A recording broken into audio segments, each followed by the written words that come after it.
All right, so we are over here in Pioneertown.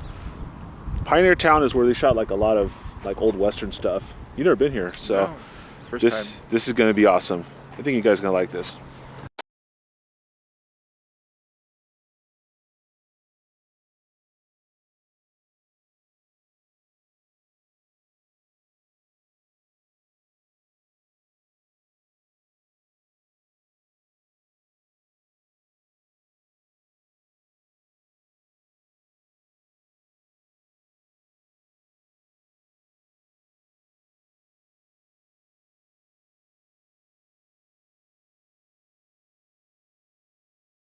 So my friend Philip decided to visit us from San Diego, and on Saturday we decided to go to Joshua Tree National Park and walk a few trails and just kind of get lost.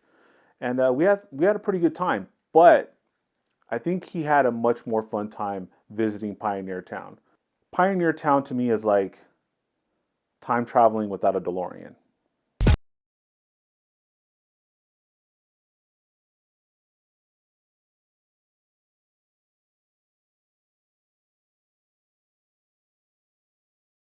Pioneertown was created in 1947. It was commissioned by guys like Roy Rogers and Gene Autry, and what they would do is they would actually live in one of those houses that you see on Main Street, and they would use that as either a backlot or even a set for one of their old Western shows. Now, as time progressed, obviously those Western shows aren't going to be on forever, so it naturally became a tourist attraction. There was a bowling alley. I'm not sure if it's still in operation. There's plenty of little shops there. My friend Philip actually went in, bought himself some soap made out of goat's milk, and they actually have soap that's made out of beer. So yeah, you know, if you want to ever bathe in beer, you can actually go to Pioneertown and pick up some soap.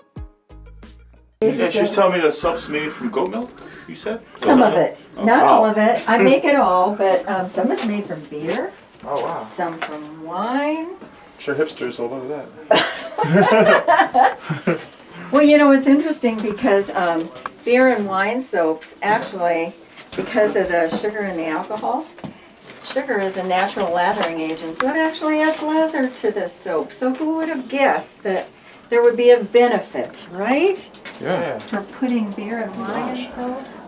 This guy showed up and he had a really, really nice goat, really friendly goat.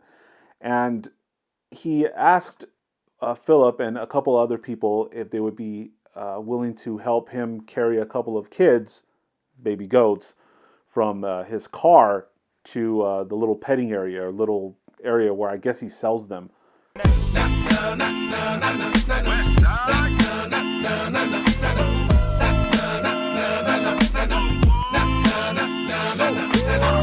I think he wanted to take one home. I told him not to though, because that'd be considered kidnapping. I knew I'd find you in there someday. So, like, you know, imagine you're walking down Ocean Beach and all of a sudden you see one of those. You'd freak out, you know it. On the way out, we wanted to visit their local bar and grill called Pappy and Harriet's. It's a legendary place because you have some rock legends performing there, like Robert Plant from Led Zeppelin and even Paul McCartney from the Beatles. So if you're a Beatles fan, yeah, that would have been epic for you.